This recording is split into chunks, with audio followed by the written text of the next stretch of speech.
దేశంలో ఎక్కడా చేయనన్ని సంక్షేమ కార్యక్రమాలు చేశాం.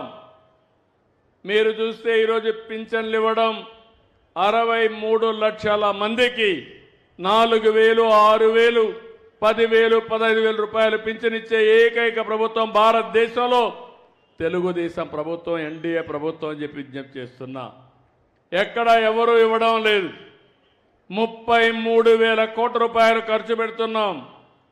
2,800 కోట్ల రూపాయలు నెలకు మొదటి తారీఖున పేదల సేవలో మీ ఇంటికొచ్చి మీకు హ్యాండ్ ఓవర్ చేసే పరిస్థితికి వచ్చాం.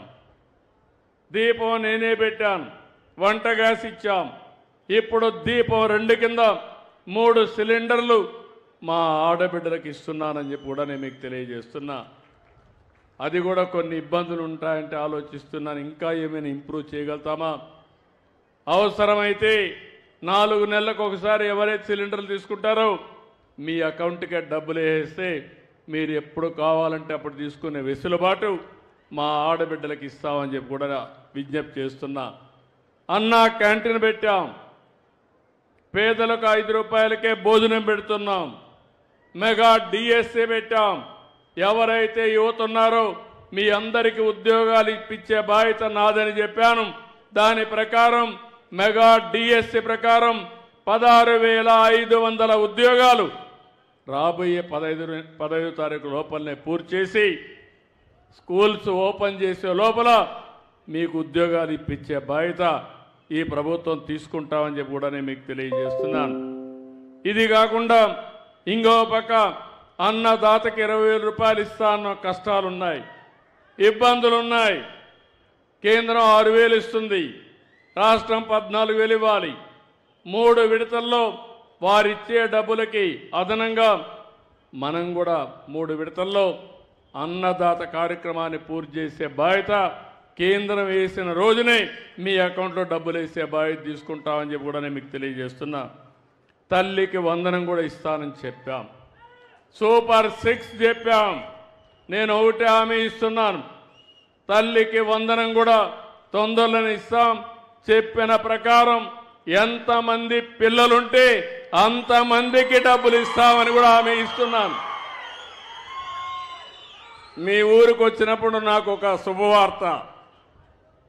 2.67% అంటే మామూలుగా మీ జిల్లా అంతా కూడా తక్కువ ఉంది, మీ నియోజకవర్గం తక్కువ ఉంది, మీ ఊర్లో మాత్రం చిన్నపిల్లలు ఎక్కువ కనపడుస్తున్నారు.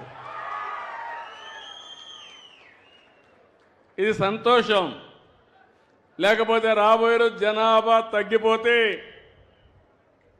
మనం ఎవరికి పనిచేయాలో నాకైతే అర్థం కావడం లేదు. ఒకప్పుడు నేనే ఫ్యామిలీ ప్లానింగ్ పెట్టాను, ఇప్పుడు పాపులేషన్ మేనేజ్మెంట్ అన్నాను. ఒకప్పుడు నేను 2 పిల్లల కంటే ఎక్కువ ఉంటే పోటీకి అర్హత లేదు పంచాయతీలను పెట్టాను. ఇప్పుడు 2 పిల్లల కంటే తక్కువ ఉంటే మీకు అర్హత ఉన్నదని కొత్త చట్టాన్ని తీసుకురాబోతున్నాను. అంటే నేనే ఆ పని నేనే చేశా, ఇప్పుడు నేనే చేయాల్సి వస్తూ ఉంది. దానికి కారణం జనాభా తగ్గిపోతూ ఉంది. మీలో కూడా చాలామంది ఒక బిడ్డ ఉంటే సరిపోతుంది అనుకుంటున్నారు. కొంతమంది ఇంకా తెలివైన వాళ్ళు ఏం పిల్లలు లేకపోయినా పర్వాలేదు, మంచి ఉద్యోగం చేసుకుంటూ ఎంజాయ్ చేద్దాం అనుకుంటున్నారు. కానీ మీ తల్లిదండ్రులు కూడా మారిగా అనుకోనుంటే మీరు వచ్చేవాళ్లే కాదు ఈ లోకంలోకి, మనందరం కూడా. అందుకని నేను ఇప్పుడు జనాభా పాపులేషన్ మేనేజ్మెంట్ మీద దృష్టి పెట్టాను. ఎంతమంది పిల్లలుంటే అన్ని వస్తువులు కల్పిస్తాం.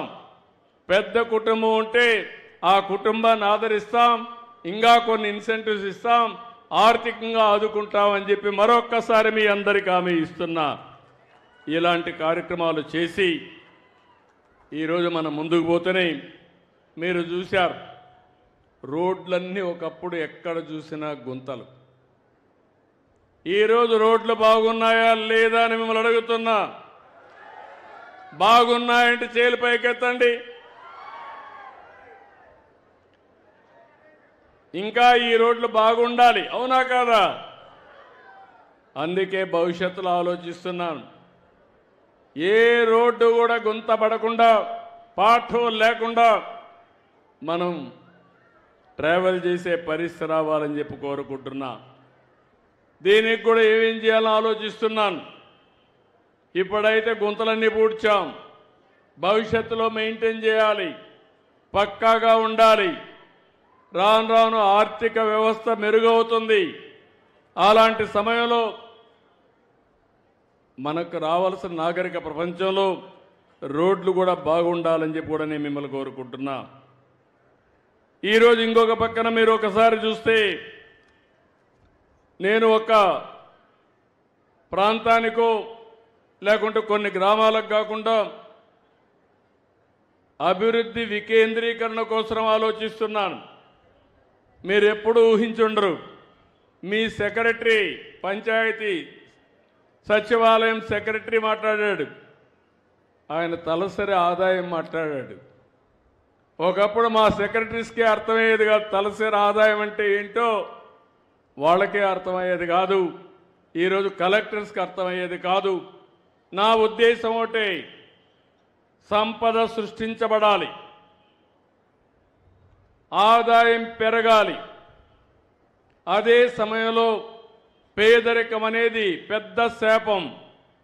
పేదరికం నుంచి అందరినీ పైకి తేవాల్సిన అవసరం ఉంది. ఈరోజు ఒక్కసారి మీరు ఆలోచించండి.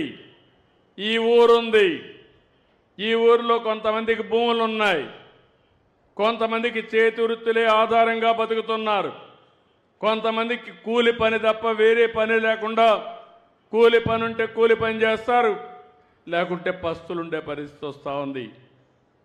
వాళ్ళ ఆదాయం తక్కువగా ఉంది. అంటే ఎన్నో సంవత్సరాలుగా పనిచేశాం, ఇన్ని సంవత్సరాలుగా పనిచేసినా ఇంకా పేదవాడుగా ఉన్నాడు. డబ్బులుండే వాళ్ళు మాత్రం ముందుకు పోగలుగుతున్నారు.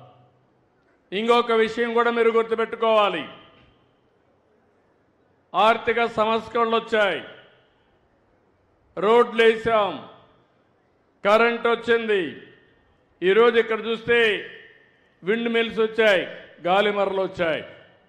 ఇక్కడ కరెంటు కూడా తయారు చేసి దేశమంతా పంపిస్తున్నాం. దీనివల్ల చాలామంది డబ్బులు సంపాదిస్తున్నారు. మనకు వస్తువులు వచ్చాయి, వాళ్ళకు డబ్బులు వచ్చాయి. కానీ ఆర్థిక అసమానతలు పెరుగుతున్నాయి. కొంతమంది జీవన ప్రమాణాలు పెరగడం లేదు. అందుకే నేను ఆలోచిస్తున్నాను, ప్రభుత్వం ఇచ్చే అన్ని సంక్షేమ కార్యక్రమాలు ఇస్తాం, అభివృద్ధి చేస్తాం. అదే సమయంలో నిరుపేదలుగా ఉండడానికి వీలు లేదు. నిరుపేదలకు అండగా నేనుంటాను. ఎవరైతే ఈ సమాజంలో 10 రూపాయలు సంపాదించారో మీరు కూడా ఆలోచించుకోవాలి. సమాజం వల్ల మీరు పైకి వచ్చారు.